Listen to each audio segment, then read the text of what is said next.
తుంగభద్రా నదీ తీరంలోని ఒక పట్టణంలో నివసించడి ప్రజలందరూ ధార్మికులు. ఆ పట్టణంలో ఆత్మదేవుడు అనే ఒక పండితుడుండేవాడు. పేరు ఆత్మదేవుడు. అతని భార్య పేరు దుందులి. పెద్ద గయ్యాలి. తన మాటే నడిపించుకునేది. ఆమె ప్రతివారితో గొడవపడేది. అయితే భర్త విషయంలో ప్రేమతోనే ఉండేది. ఈ దంపతులిద్దరూ ఏనాడు ధర్మకార్యాలు ఆచరించలేదు. ఆ విధంగా వారికి సంతానం కలుగలేదు. అప్పటికి జ్ఞానోదయమైంది. ధర్మకార్యాలు చేయడం మొదలుపెట్టారు. ఎన్నో దానాలు చేశారు. సంతానం కలుగలేదు. ఈ బాధను భరించలేక ఆత్మదేవుడు ఒకనాడు అడవికెళ్ళాడు. దాహం వేసింది. దగ్గరలో ఉన్న ఓ సరస్సులో దాహం తీర్చుకున్నాడు. నీరసంగా కూర్చున్నాడక్కడ. ఆ సమయంలో ఒక సన్యాసి అక్కడకు వచ్చాడు. గట్టిగా ఏడుస్తూ అతని కాళ్ళ మీద పడ్డాడు ఆత్మదేవుడు. ఓ బ్రాహ్మణుడా, ఎందుకేడుస్తున్నావు అన్నాడు. మహాత్మా, నాకు సంతానం లేదు. ఆ బాధ భరించలేక ఆత్మహత్య చేసుకుందామని ఇక్కడికి వచ్చాను. సంతానం లేని వానికి బ్రతుకు ఎంతో భారం అన్నాడు. ఓ మునీశ్వర, దౌర్భాగ్యుడైన నాకు సంతాన యోగం లేదు. నేను పెంచుకునే ఆవు గుడ్డుది. నా ఇంట్లో పెరిగే మొక్కలు పూతకు నోచుకోవు. ఇంటికి పల్లెమైనా తెస్తే అవి వెంటనే కుళ్ళిపోతాయి. ఇన్ని విధాలుగా బాధలు పడే నేను ఎందుకు బ్రతకాలి అంటూ మళ్ళీ ఏడవసాగాడు. ఆత్మదేవుని మాటల్లో ఎంతో న్యాయం ఉంది. ఆ సన్యాసి మనసు కరిగింది. దివ్య దృష్టితో కారణం తెలుసుకొని, సంతానం గురించి బాధపడవద్దు, మొత్తం 7 జన్మల్లో నీకా ప్రాప్తం లేదు. సంసార బంధాలు వదిలి సన్యాసం పుచ్చుకొని భగవత్ సాన్నిధ్యం కోసం ప్రయత్నించు అని ఉపదేశించాడు. ఈ ఉపదేశ వచనాలు ఆత్మదేవుని తలకెక్కలేదు. మహాత్మా, నాకు వైరాగ్యం అవసరం లేదు. సంతాన సుఖమే కావాలి. నీవు దయతలిస్తే నాకు పుత్రప్రాప్తి కాగలదు. లేకపోతే నేను ఆత్మహత్యకు సిద్ధమై వచ్చాను. ఇదే నా నిర్ణయం అన్నాడు. ఆత్మదేవుని పట్టుదలకు మెచ్చి ఒక ఫలం అతనికి ఇచ్చి, ఈ ఫలాన్ని నీ భార్యతో కలిసి తినాలి. సత్యము, దానము, పవిత్రత, ఒంటిపూట భోజనం మొదలైన నియమాలతో 1 సంవత్సర కాలం నియమాలు ఆచరిస్తే బుద్ధిమంతుడైన పుత్రుడు కలుగుతాడు అని చెప్పి తన దారిన తాను వెళ్ళిపోయాడు సన్యాసి. ఎంతో సంతోషంతో ఇంటికి వెళ్ళాడు ఆత్మదేవుడు. విషయం చెప్పాడు భార్యతో. సన్యాసి ఇచ్చిన పండును ఆమెకు ఇచ్చాడు ఆత్మదేవుడు. ఆ సమయంలో దుందులి చెల్లెలు ఆమె వద్దకు వచ్చింది. ఆమెను చూచి దుందులి గట్టిగా ఏడుస్తూ, చెల్లి, నాకిప్పుడు పెద్ద ఆపద వచ్చి పడింది. నేను ససేమిరా ఈ పండు తినను. పండు తింటే గర్భం వస్తుంది. గర్భం వస్తే పొట్ట పెద్దదవుతుంది. ప్రమాద పరిస్థితి ఏదైనా వస్తే పరిగెత్తలేను. ఒకవేళ పిండం అడ్డంగా బయటకు వస్తే నాకు చావు తప్పదు. ప్రసవంలో ఎన్నో కష్టాలున్నాయి. నేనేమో సుకుమారిని. ఈ బాధలు తట్టుకోలేను. నా ఆరోగ్యం దెబ్బతింటే ఇదే సమయమని నా సంపద అంతా నా ఆడపడుచు కాజేయవచ్చు. ఇక మా వారు చెప్పిన సత్యం, పవిత్రత మొదలైన నియమాల్ని నేను పాటించలేను. పుట్టిన బిడ్డను పెంచడం నా వల్ల కాని పని అని విషయమంతా తన చెల్లితో చెప్పుకుంది దుందులి. అప్పుడు ఆ చెల్లి, అక్క, ప్రస్తుతం నేను గర్భవతిని. నాకు పుట్టబోయే బిడ్డను నీకిస్తాను. అప్పటిదాకా నీవు గర్భిణిలా నటించాలి. గుమ్మం దాటి బయటికెళ్లకు. ప్రసవం జరిగిన వెంటనే నా భర్తతో బిడ్డను నీ దగ్గరకు పంపుతాను. మరి నీవేమో నా భర్తకు కావలసినంత డబ్బులివ్వాలి. నన్నెవరైనా అడిగితే గర్భస్రావం జరిగిందని చెబుతాను. ఆ తరువాత నీ ఇంట్లోనే ఉండి బిడ్డను పెంచుతాను. ఆ సన్యాసి ఇచ్చిన పండు ఉన్నది కదా, దాని ప్రభావం పరీక్షించాలి. దాన్ని మీ ఆవుకు పెట్టు అంది చెల్లి. ఆ విధంగానే చేసింది అక్క దుందులి. కొంతకాలం తర్వాత చెల్లెలు మగబిడ్డను ప్రసవించింది. పథకం ప్రకారం ఆ బిడ్డ దుందులి ఒళ్ళోకి చేరాడు. సుఖప్రసవం జరిగిందని భర్తతో అబద్ధమాడింది. పరమానందభరితుడయ్యాడు ఆత్మానందుడు. ఎంతో వైభవంగా దానాలు, వ్రతాలు చేశాడు. దుందులి తన భర్తతో, నాదా, చనుబాలు లేవు. ఇంకొకరి పాలతో నా బిడ్డ పెరగడం నాకిష్టం లేదు. మా చెల్లికి ఇటీవల గర్భస్రావం జరిగింది. ఆమెను పిలిపించి మన ఇంట్లో ఉంచుకుందాం. ఆమె చనుబాలతో మన బాబు పెరుగుతాడు అంది. సంతోషంగా సరే అన్నాడతడు. పిల్లవానికి దుందుకారుడు అని పేరు పెట్టారు. 3 మాసాలు గడిచాయి. ఆత్మదేవుని ఇంట్లో ఆవుకు ప్రసవమైంది. సర్వాంగ సుందరుడు బంగారు వన్నెతో ఆవు చెవులతో మనిషి రూపంలో ఉన్న బాలునికి జన్మనిచ్చిందా గోవు. శుభ పరంపరతో పరవశించాడు ఆత్మదేవుడు. ఆ ఊరి ప్రజలందరూ ఈ వింతను దైవ సంఘటనగా అభివర్ణించారు. అసలు గుట్టు ఎవ్వరికీ తెలియదు. ఆవు చెవులతో జన్మించినందున ఆ బాలునికి గోకర్ణుడని నామకరణం చేశారు. దుందుకారుడు, గోకర్ణుడు ఇద్దరూ కలిసి పెరుగుతున్నారు. గోకర్ణునికి మంచి గుణాలతో మేధావిగా అన్ని శాస్త్రాలు చక్కగా చదువుకున్నాడు. దుందుకారుడు దుర్మార్గుడయ్యాడు. చెడు తిరుగుళ్ళు, దొంగతనాలకు అలవాటయ్యాయి. పట్టణంలోని వారందరూ ఇతన్ని అసహ్యంగా చూసేవారు. ఆట కోసం పిల్లల్ని పిలిచి నూతుల్లోకి తోసేవాడు. అమాయకులను, గుడ్డివారిని పీడించేవాడు. వేశ్యాలోలుడయ్యాడు. తల్లిదండ్రులను హింసించేవాడు. తండ్రి ఆస్తిని మొత్తం హారతి కర్పూరం చేశాడు. ఇతని బాధలు భరించలేకపోయారు తల్లిదండ్రులు. ఇలాంటి నీచుడైన కొడుకు పుట్టకపోయినా బాగుండేదని రోధించారు. నేనెక్కడికి వెళ్ళాలి? ఎవరిని ఆశ్రయించాలి? నా బాధలు ఎవరితో చెప్పుకోవాలి? నాకు మరణమే శరణం అని గట్టిగా ఏడవసాగాడు ఆత్మదేవుడు. ఆ సమయంలో తండ్రి దగ్గరకొచ్చి గోకర్ణుడు సంసారం సారం లేనిదని, బంధాలు తెంచుకోవాలే గాని పెంచుకోరాదని వైరాగ్యము ఉపదేశించాడు. ఏకాంతంలోనే సుఖముంది, ధనము బిడ్డలు అంతా మిథ్య, వెంటనే అడవులకెళ్ళమని గోకర్ణుడిలా తత్వబోధ చేశాడు.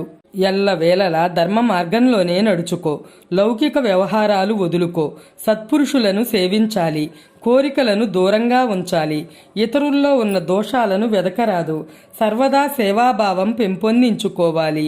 గోకర్ణుని ఉపదేశ వచనాలను త్రికరణ శుద్ధిగా పాటించాడు ఆత్మదేవుడు. సర్వకాల సర్వావస్థల్లో హరిసేవలో లీనమయ్యాడు. కొంతకాలం తరువాత శ్రీకృష్ణ భగవానుని సాయుధ్యం పొందాడు. తండ్రి మరణించాక తల్లిని మరింత పీడించేవాడు దుందుకారుడు. ఈ బాధలు తట్టుకోలేక నూతిలో దూకి ఆత్మహత్య చేసుకుంది దుందులి. గోకర్ణుడు తీర్థయాత్రలకెళ్ళాడు. దుందుకారుడు 5 వేశ్యలను తన ఇంట తెచ్చి ఉంచుకున్నాడు. వారి పోషణ కోసం మరిన్ని భయంకర కృత్యాలు ఆరంభించాడు. ఒకరోజు విలువైన ఆభరణాలు తెచ్చిపెట్టమని అతన్ని కోరారు వారు. ఆ రాత్రికే వారి కోరికను తీర్చాడు. ఆభరణాలతో పాటు విలువైన వస్త్రాలు కూడా తెచ్చిపెట్టాడు. ఒకనాడు ఈ వేశ్యల 5 సమావేశమయ్యారు. ఈ దుందుకారుడు ప్రతిదినము దొంగతనాలు చేసి ఏదో ఒకనాడు పట్టుబడక తప్పదు. అప్పుడు ఇతని వద్ద ఉన్న ధనం మొత్తం రాజాధీనమవుతుంది. ఇతనికి మరణశిక్ష తప్పదు. అందువల్ల మనమే ఇతన్ని గుట్టుగా చంపేద్దాం, అప్పుడు మొత్తం ఆ ధనం మన వశమవుతుంది అని నిర్ణయించుకున్నారు. ఆనాటి రాత్రే అతన్ని హత్య చేశారు. ధనం మూటగట్టుకుని తమ పథకం ప్రకారం దూర ప్రాంతాలకు వెళ్ళిపోయారు. వేశ్యల మాటలు అమృతం కురిపిస్తాయి. ఆ మాటలకు దాసులవుతారు కాముకులు. అయితే ఆ వేశ్యల మనసు పదునైన కత్తి లాంటిది. వారికి ప్రియమైన వారంటూ ఎవ్వరూ ఉండరు. ధనం మాత్రమే వారికి ప్రీతిపాత్రమైనది. అందువల్ల వారిని నమ్మరాదు. చివరికి దుందుకారుడు తన పాపాల కారణంగా ప్రేతంగా మారాడు. ఒకచోట నిలకడగా ఉండక ఆకలి దప్పికలతో అన్ని దిక్కుల్లోనూ తిరగసాగాడు. ఇతని మరణ వార్త తీర్థయాత్రల్లో ఉన్న గోకర్ణునికి తెలిసింది. ఇతని ఆత్మశాంతి కోసం గయలో అతనికి శ్రాద్ధ కర్మలు చేశాడు. కొంతకాలం అయ్యాక తన పట్టణానికి తిరిగి వచ్చాడు. అర్ధరాత్రి సమయంలో ప్రేత రూపంలో ఉన్న దుందుకారుడు మేక రూపంతో, మరోసారి ఏనుగు రూపంతో, ఇంకోసారి దున్నపోతు రూపంతో, ఇలాగ ఎన్నో రూపాలతో గోకర్ణుని ముందుకొచ్చాడు. నిద్రలేచాడు గోకర్ణుడు. ఎవరు నీవు? ఎందుకిలా తిరుగుతున్నావు అని అడిగాడు. ప్రేతం గట్టిగా ఏడ్చింది. నీరసంతో మాట బయటికి రాలేదు. సైగలు మాత్రమే చేయసాగింది. గోకర్ణుడు నీటితో ప్రోక్షించాడు ఆ ప్రేతాన్ని. దాంతో కొంత శక్తి వచ్చింది. అప్పుడు ఆ ప్రేతమిలా అంది, సోదరా, నేను మీ అన్నయ్యను, దుందుకారుడను. నా స్వయం కృతాపరాధ కారణంగా ప్రేతాన్ని అయ్యాను. నన్ను నీవే కాపాడాలి అని ప్రాధేయపడ్డాడు. నీ ముక్తి కోసం గయా శ్రాద్ధాలు చేశాను. ముక్తి లభించకపోవడం ఆశ్చర్యంగా ఉందే అన్నాడు గోకర్ణుడు. 100 గయా శ్రాద్ధాలు చేసినా నాకు ముక్తి లేదు అన్నాడు దుందుకారుడు. సరే, నేను ఆలోచిస్తాను అని గోకర్ణుడు అతన్ని పంపించాడు. గోకర్ణుని రాక తెలిసి అందరూ సాదరంగా పలకరించారు. దుందుకారుని వృత్తాంతం వారితో చెప్పాడు గోకర్ణుడు. అతనికి ముక్తి లభించే మార్గం చెప్పమని పండితులను కోరాడు.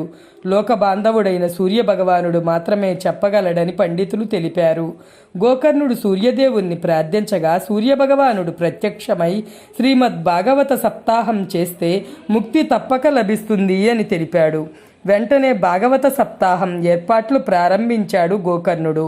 ఈ శుభవార్త తెలిసి తాము కూడా ఈ కార్యంలో పాల్గొని జన్మ సార్థకం చేసుకోవాలనే తలంపుతో దూర ప్రాంతాల నుండి తండోపతండాలుగా తరలివచ్చారు ప్రజలు. ఆసనములు అలంకరించాడు గోకర్ణుడు. భాగవత పఠనం ప్రారంభించబోవుచుండగా సరిగ్గా ఆ సమయానికే ప్రేతరూపంతో ఉన్న దుందుకారుడు కూడా అక్కడికి వచ్చాడు. అక్కడ దగ్గరలో ఉన్న వెదురుగడలోకి ప్రవేశించాడు. కథాపఠనం మొదలైంది. భక్తి శ్రద్ధలతో వింటున్నాడు దుందుకారుడు. ఆ సాయంకాలానికి మను కద్దమ సంవాద పర్యంతం వరకు కథ జరిగింది. ఆనాడు ఒక ఆశ్చర్యం జరిగింది. శ్రోతలందరూ చూస్తుండగానే పటపటమంటూ పెద్ద శబ్దంతో వెదురుగడలోని ఒక భాగం చీలింది. ఇలా 6 రోజులు 6 భాగాలు చీలాయి. 7వ రోజు కార్యక్రమం ముగిసిన వెంటనే 7వ భాగం కూడా చీలింది. ఆ వెదురుగడలో నుంచి పీతాంబరాలు, కుండలాలు, తులసీమాల ధరించి దేవతాకారంలో ప్రత్యక్షమయ్యాడు దుందుకారుడు. గోకర్ణుని దగ్గరకు వెళ్ళి ప్రణామం చేసి, సోదరా, నీ కారణంగానే నా ప్రేతత్వం పోయింది, భాగవత ప్రాశస్త్యం విలువ తెలిసింది అంటూ తన కృతజ్ఞతలు తెలుపుకున్నాడు. ప్రేత పీడను నాశనముందించగల శ్రీమద్ భాగవత కథలు పవిత్రం. భాగవత సప్తాహం ఎంతో శ్రేయస్కరమైనది. దైవ సాయుధ్యం పొందగల ఏకైక మార్గం శ్రీమద్ భాగవత సప్తాహం అంటూ భాగవతాన్ని స్తుతించారు. భాగవత సప్తాహంలో పాల్గొని భక్తి శ్రద్ధలతో శ్రవణం చేస్తే హృదయం పరిశుద్ధమవుతుంది. సంశయాలన్నీ పటాపంచలవుతాయి. అంతేగాక సకల పాపాలు హరిస్తాయి. ఈ విధంగా శ్రీకృష్ణ భక్తి తన్మయుడయ్యాడు దుందుకారుడు. ఇంతలోనే వైకుంఠం నుంచి దేదీప్యమానమైన విమానం ఒకటి వచ్చి అందులోని విష్ణుదూతలు సాదరంగా ఆహ్వానించారు. అప్పుడు గోకర్ణుడు విష్ణుదూతలను అడిగాడు, వైష్ణవోత్తములారా, భాగవత సప్తాహంలో పాల్గొని పరిశుద్ధ హృదయంతో శ్రవణం చేసిన వారెందరో ఇక్కడ ఉన్నారు కదా, మరి వారందరినీ వైకుంఠం తీసుకొని వెళ్లేందుకు విమానాలు ఎందుకు రాలేదు? దుందుకారుడితో సమానంగా వారందరూ పాలు పంచుకున్నారు. అయితే దుందుకారునికి ఆ యోగం లభించింది, ఇతరులకు లేదు. దయచేసి నాకు ఇందులోని మర్మమేమిటో తెలియజేయండి అన్నాడు. గోకర్ణ, భాగవత కథలనిక్కడి వారందరూ శ్రవణమైతే చేశారు గాని మననం చేయలేదు. ఈ కారణంగా వారికి వైకుంఠం నుంచి పిలుపందలేదు. ప్రేతరూపంలో ఉన్న దుందుకారుడు ఈ 7 రాత్రులు తాను శ్రవణం చేసిన విషయాలను ఏకాగ్ర చిత్తంతో చక్కగా మననం చేశాడు. గురువుగారి మాటల పట్ల గౌరవము, తన యందు అహంకార రాహిత్యము ప్రతివారూ అలవరుచుకోవాలి. మనస్సులోని మాలిన్యాన్ని దూరం చేయాలి. నిశ్చలమైన మనసుతో భాగవత కథలను శ్రవణం మననాలు చేసిన నాడు తప్పక వైకుంఠం ప్రాప్తిస్తుంది అని హరిసేవకులన్నారు. హరిదూతల ఉపదేశ వచనాలు విన్నాడు గోకర్ణుడు. ఓ శుభముహూర్తంలో మళ్ళీ భాగవత సప్తాహం ప్రారంభించాడు. శ్రోతలు శ్రద్ధగా శ్రవణ మననాలు చేశారు. సప్తాహం పూర్తయింది. ఎన్నో విమానాలు వచ్చాయి. విష్ణుదూతలే కాక సాక్షాత్తు శ్రీ మహావిష్ణువే వచ్చాడక్కడికి. జై జయ ధ్వనులు మారుమ్రోగాయి. భక్త పరవశుడయ్యాడు శ్రీహరి. మహా ఆనందంతో తన పాంచజన్యమనే శంఖం పూరించాడు. ప్రేమతో గోకర్ణుని ఆలింగనం చేసుకున్నాడు. భాగవత కథా శ్రోతల రూపురేఖలు మారిపోయాయి. అందరికీ హరిదూతల రూపం వచ్చింది. శ్రీరామావతారం చివర్లో ఎలాగైతే రామచంద్రుడు అయోధ్యావాసులందరినీ తన వెంట తీసుకుని వెళ్ళాడో అదేవిధంగా శ్రీకృష్ణుడు ఈ భాగవత శ్రోతలందరినీ తనతో వైకుంఠం తీసుకుని వెళ్ళాడు. గాలి, నీరు, ఆకులను ఆహారంగా తీసుకుంటూ శరీరాన్ని శుష్కింపజేస్తూ ఎంతో కాలం భయంకరమైన తపస్సు చేయడం ద్వారా, యోగాభ్యాసం ద్వారాను పొందలేని ఉత్తమ గతిని భాగవత సప్తాహంలో పాల్గొని శ్రవణ మననాలు చేయడం వల్ల పొందగలరు. శ్రీమద్ భాగవత మహాపురాణం గురించి ఎంత వర్ణించినా అది పరిమితమే అవుతుంది. ఎవరైతే నా కథలను పఠిస్తారో, భక్తి శ్రద్ధలతో వింటారో, తద్వారా సంతుష్ట హృదయులవుతారో అలాంటి వారిని సర్వకాల సర్వావస్థల యందు నేను రక్షిస్తాను అని శ్రీకృష్ణ పరమాత్ముడు మనకి ఈ భాగవత సప్తాహం ద్వారా సెలవిచ్చాడు.